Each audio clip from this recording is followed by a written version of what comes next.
Okay, mga kabihero, mag-alas 7 na po ng umaga at nakita po natin na medyo nandiyan na po yung lahat ng ating pasaherong isasakay na manggagaling po dito sa Festival Mall. So tayo po ay lalabas na dito sa Festival Mall at tayo po ay papasok ng South Luzon Expressway.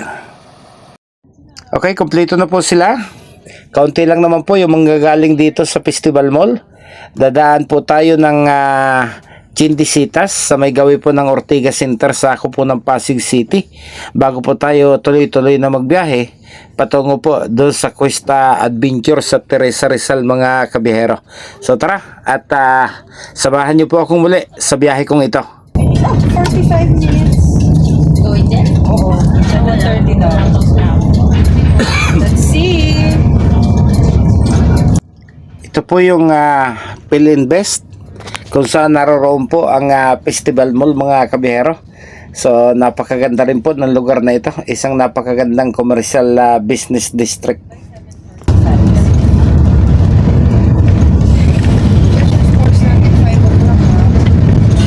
Oh, yun ang nakasulat. Pero,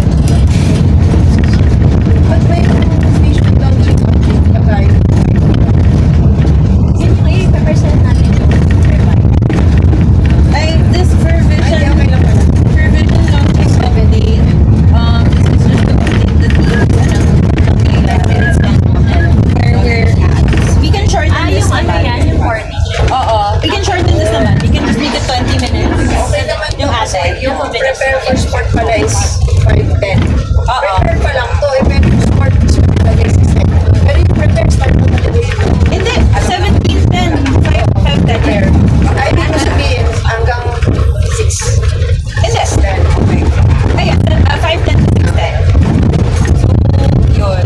Pero, we can shorten naman. Siguro, Pag sure na to, dinner around 7:30. yes po.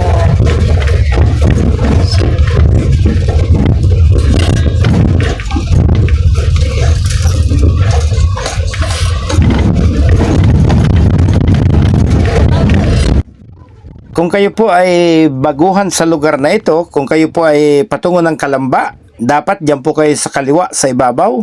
At kung kayo naman po ay patungo ng Metro Manila, ay dapat ang gagamitin po ninyo ay itong tunnel. Dahil kung kayo po ay pa Metro Manila at doon po kayo napunta sa ibabaw sa kaliwa, yung pong toll plaza ay may mga barikada po yan at obligado po na kayo po ay magtungo sa southbound lane patungo po ng Kalamba. So maghahanap po kayo ng pinakamalapit na U-turn para makabalik po kayo ng patungong Maynila. At ang pinakamalapit nga po ay yung pong exit ng Susana Heights, mga kabiyahero. Kaya makikita po ninyo may mga barikada po yan at mauobliga po kayo na maghanap ng maiikutan. Kaya follow lang siya sa picture. Oo. Ano ginawa? Nag-run lang siya ng 2K. Tapos umuwi na siya kasi nasabayan niya siya. So, ano niya. Oh. Sabi niya, makakaisa na sana ako.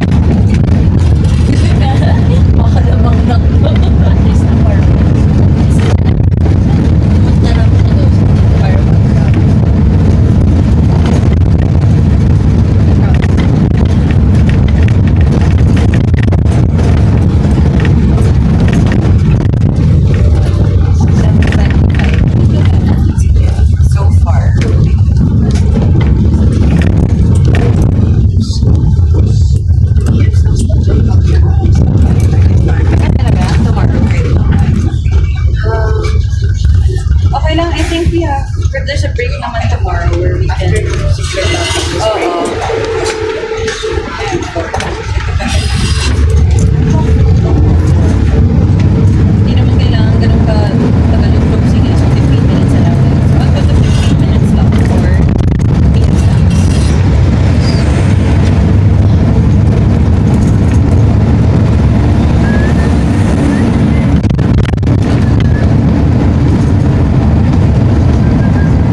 Okay, naipakita ko na po sa inyo kung ano po ba ang hitsura ng loob ng Philinvest.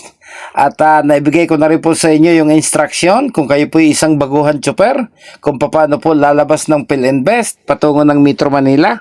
So siguro pwede na po ulit tayo magkanya-kanya ng lakad mga kabiyahero. Maraming salamat po sa pagsama nyo sa biyahe kong ito.